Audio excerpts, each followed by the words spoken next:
या संस्थेच्या ध्येयवादाने प्रचंड प्रभावित आहे.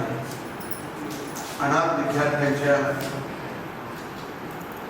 उद्धारासाठी कटिबद्ध झालेले ध्येयवादी अशा प्रकारच्या व्यक्तित्वानं कर्तृत्वानं वाढवलेल्या या भूमीला मी वंदन करतो. या कार्यक्रमाचे सन्माननीय पाहुणे माझे आणि सुरेश पाटलांचे अत्यंत जवळचे अशा प्रकारचे मित्र, ज्यांच्या विद्वत्तेचा, ज्यांच्या कर्तृत्वाचा, ज्यांच्या साधेपणाचा आम्हाला आणि सर्वांना प्रचंड अशा प्रकारचा अभिमान वाटावा असे नित्य नूतन विद्यापीठाचे, मराठी विद्यापीठाचे, मराठी विषयाचे, मराठी विद्वान आणि अत्यंत सक्षम अशा प्रकारचे प्रशासकीय आणि ज्ञानाच्या क्षेत्रामध्ये काम करणारे डॉक्टर अविनाश आवळगावकर, या संस्थेचे चिटणीस, ज्यांच्या नेतृत्वाखाली दादासाहेब आणि अण्णासाहेबांच्या एका उच्च कोटीतल्या ध्येयवादाला वारशामध्ये न्याय मिळतो आहे. या संस्थेचा प्रचंड विकास होतो आहे. अशा प्रकारचे कार्यक्षम नेतृत्व सन्माननीय संजय गुंजाळ, आताच काही कारणावर नोकर गेलेले सन्माननीय नितीनजी ठाकरे, या संस्थेचे संचालक सन्माननीय जोशी,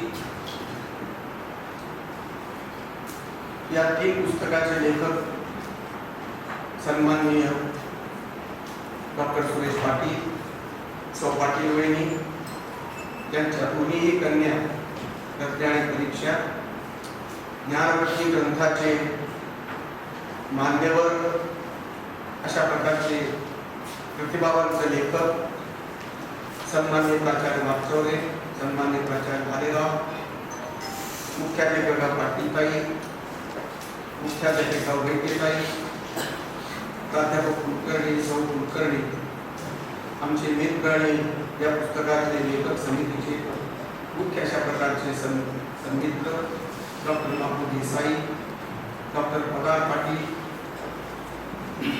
सुरुवातीला त्यांनी उत्तम अशा प्रकारचा परिचय करून दिला ते प्राध्यापक दिलीप आहे, ज्यांनी उत्तम भाषण केलं.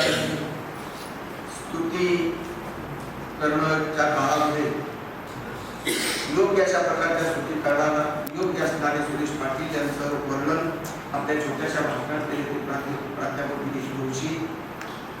या कार्यक्रमामध्ये त्यांनी दुसरं भाषण तरुणाचा प्रतिनिधी म्हणून अशा प्रकारचे सन्माननीय ग्रंथाच्या जगातले अजितराव भालेकर, कवी रवींद्र माणूसकर, बिलवड गावापासून नाशिकच्या पर्यंत जीवनाच्या प्रवासामध्ये अनेक भेटलेले चांगली माणसं आणि सुरेश पाटील यांच्या कर्तृत्वावर प्रेम करणारे आपण सर्व, त्यांचे सर्व नातेवाईक, त्यांचे सर्व आप्तस्वकीय, आपण या नाशिक शहरातील सर्व क्षेत्रातील मान्यवर आणि मित्र, खरं तर या प्रांगणामध्ये जो कार्यक्रम होतो आहे तो सुरेश पाटीलच्या ध्येयवादाला सुसंगत अशा प्रकारची ती भूमिका आहे. ज्यांचा कुणीच नाही अशा प्रकारच्या अनाथ विद्यार्थ्यांना एकत्र करून त्यांच्या जीवनाला दिशा देण्याचं काम जे आहे दादासाहेब केतकर आणि अण्णासाहेबांनी केलं, तो ध्येयवाद अत्यंत उच्च उदात्त अशा प्रकारचा होता.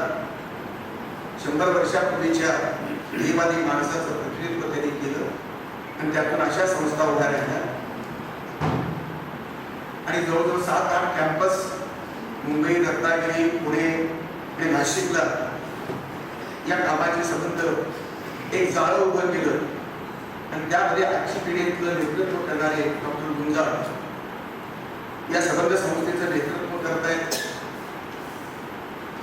पाहुणे आल्यानंतर आणि सर्व बसल्यानंतर चहाचा कप पहिल्या पाहुण्याला न देता किंवा पदाधिकाऱ्याला न देता सुरुवातीला जे पहिल्यांदा भेटीला बसलेले आहेत त्या सर्वांना देण्याची प्रथा पहिल्यांदा या संस्थेत मी पाहिली. पदाधिकाऱ्याचा सन्मान करण्याची भूमिका नाही असं नाही, पाहुण्याचा अशा प्रकारचा अवमान नाही, पण एक माणुसकीचा भाग सगळे समान आहेत ही भूमिका या संस्थेला स्वीकारलेली आहे. आणि म्हणून दुःखमुक्तीच्या ध्येयवादामध्ये सगळ्यात जास्त दुःखी ज्याचा दोष नाही अशा प्रकारचे अनाथ मुलं असतात.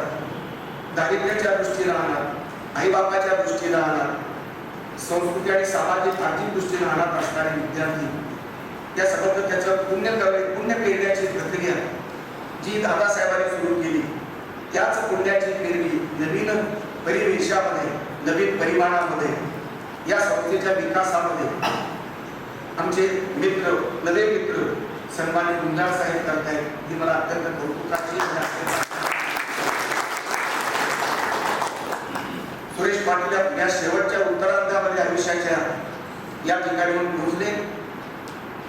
मराठा विद्याप्रसारक असो, यशवंतराव चव्हाणांचं मुक्त विद्यापीठ असो आणि आता शेवटी ही संबंध संस्था अभिजन आणि बहुजनांच्या योगदानानं संस्कृती ही समृद्ध होते.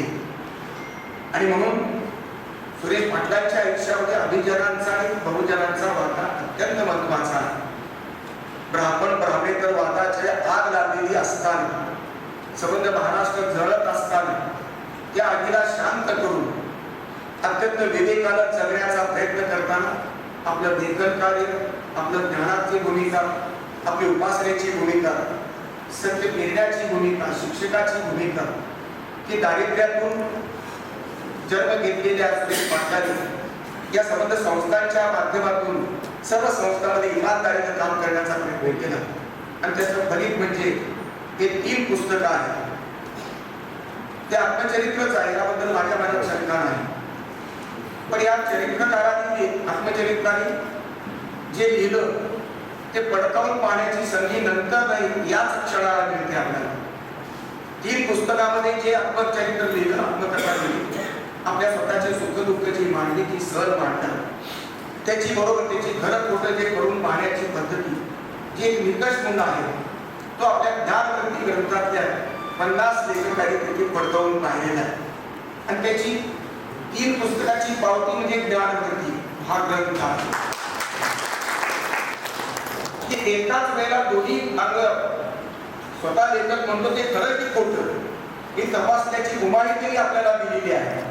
आणि म्हणून चौथा ग्रंथ जो आहे ज्ञानवृत्तीचा तो अत्यंत महत्वाचा आहे. लेखक स्वतः संबंधात काय म्हणतो आहे याला महत्व आहेच, पण त्याहीपेक्षा त्याच्याबद्दल लोक काय म्हणतात त्यालाही महत्व आहे. सत्याच्या दोन्ही बाजू म्हणजे संस्कृतीचे संबंध भरण पोषणाची प्रक्रिया आहे. सत्य हे दोन्ही बाजूचा अनेक बाजूंनी सत्य समजून घेतलं पाहिजे. आणि अशा सत्याच्या पूजेमध्ये सत्याच्या संबंध मांडणीमध्येच संस्कृतीचा उभारणी होते, संस्कृती टिकते, संस्कृती विकसित होते.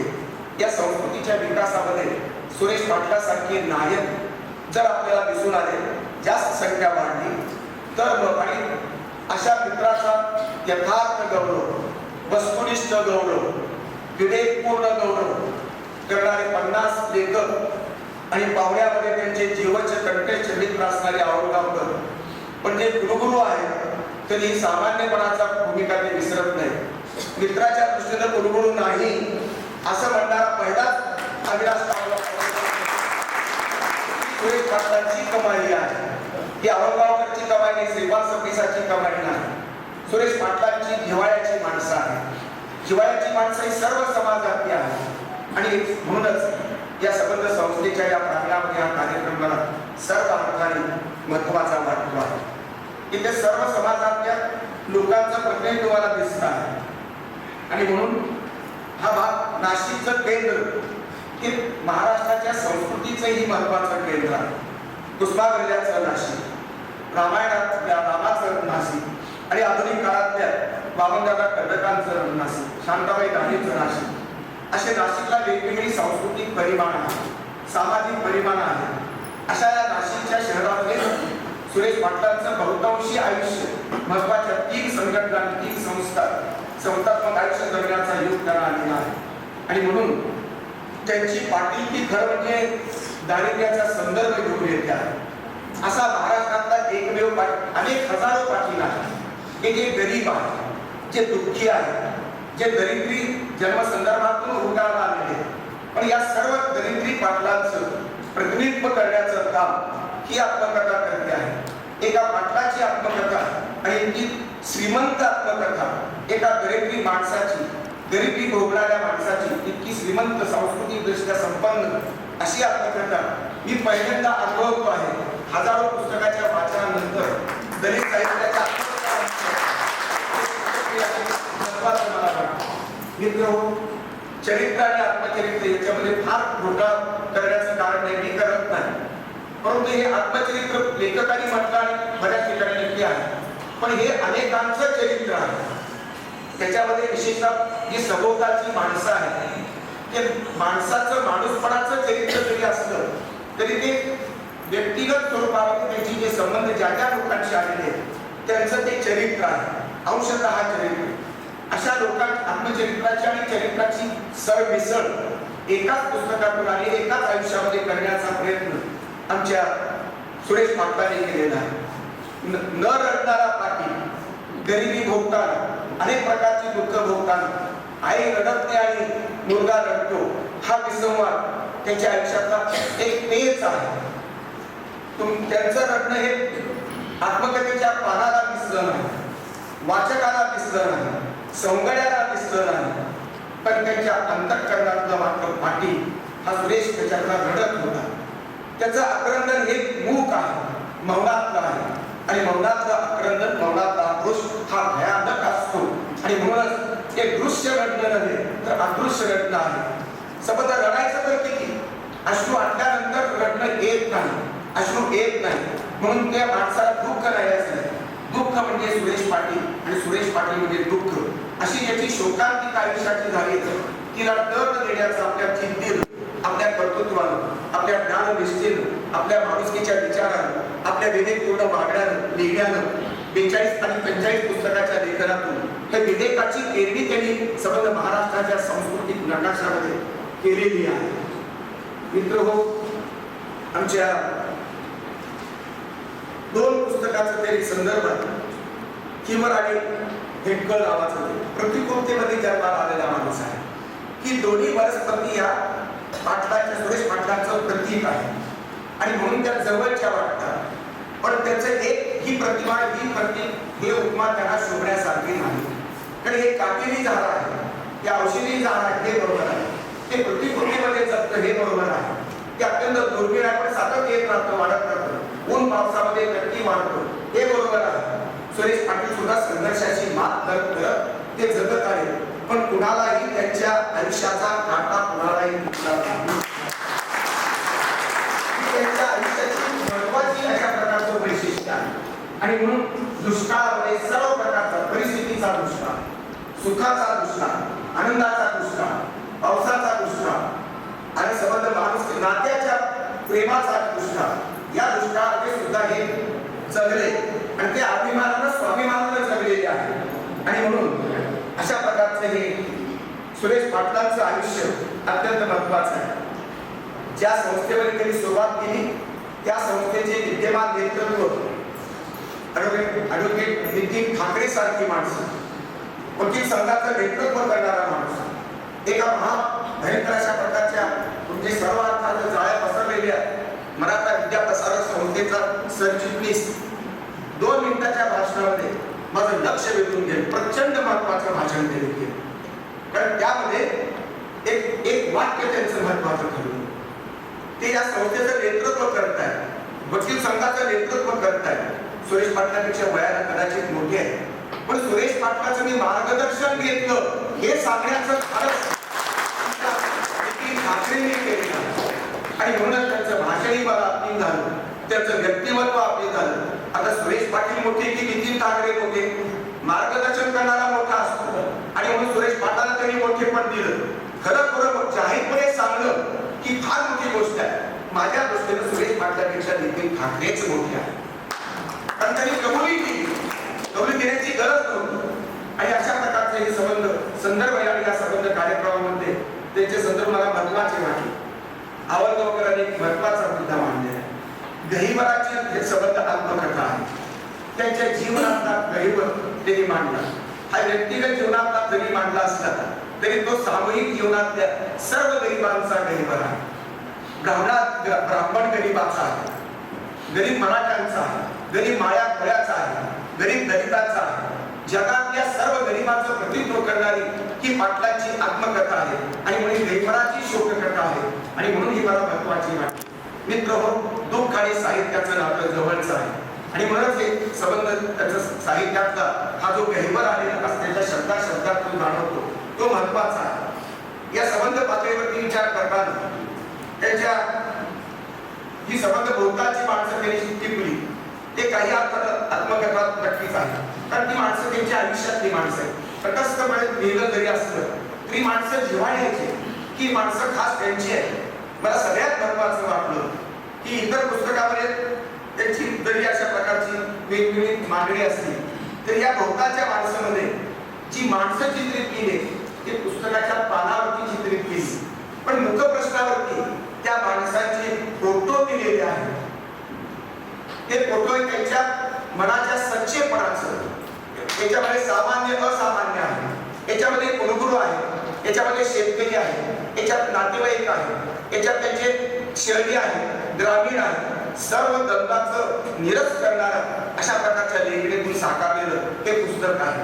आणि त्याच्या पुस्तकातली संबंध ललितरम्य अशा प्रकारची भाषा आहे, वैचारिक अशा प्रकारची सूत्र ही मला अत्यंत प्रभावित करून गेलेली आहे.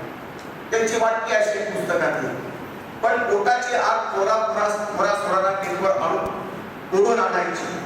दुसरं, नाहीतर माकडाचे पोट सिंहाचा छावा व्हायचा प्रयत्न करीत होते. माझे आयुष्य म्हणजे स्टेरिंग नसलेली मोटार झाली होती. काय वर्णन, स्टेरिंगच नाही मोटारला, जीवनाला स्टेरिंग नव्हतं. का कुणाच ठाऊक, पण माझे कागदाशी नाते जुळले होते. माझे हृदय रेल्वे इंजिन प्रमाणे धडधडत होते. आईने लावलेली विशेषणे माझ्या आयुष्याची आभूषणे ठरली. सुंदर नाट्यपूर्ण भाषा, साहित्यपूर्ण भाषा आणि मुख्य म्हणजे या भाषेचा गुण सच्चेपणा, अनुभवाची धग या प्रत्येक वाक्यावाक्यात